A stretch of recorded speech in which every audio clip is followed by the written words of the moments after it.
আর দেখতে হবে এই যে মাটিটা আছে কিনা।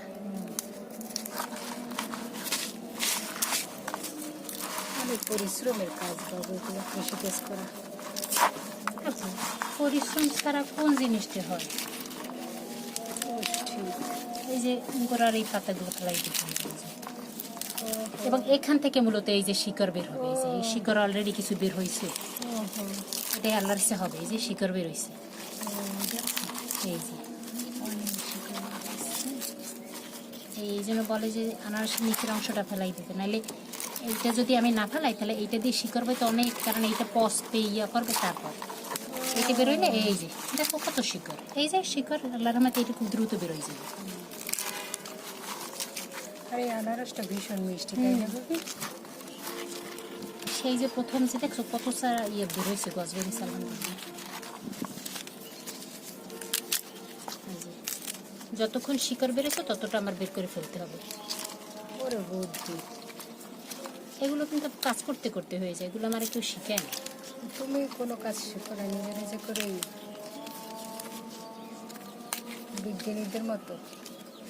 এটা আবিষ্কার একটা। দেখো কি চমৎকার একটা চারা হয়ে গেল। ফেলে দিতে চেয়েছিলাম, তুমি তো বললে যে না থাক। এখন এই চারাটা আমি রোপণ করে দেবো।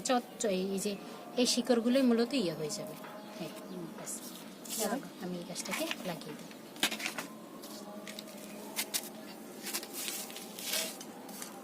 এই মাটিটা আমার আগে থেকেই সেট করা ছিল,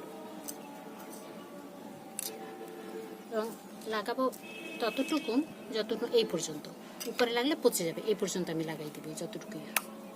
তাহলে এই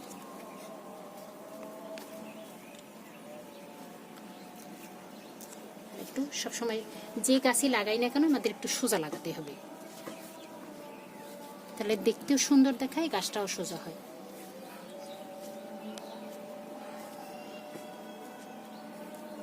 বাস এটাতে আমি পানি দিয়েছি, হবে ইনশাল্লাহ। এটা তাহলে দুইটা লাগাই দিলাম, তাহলে আর আমার চারা কিনা লাগলো না।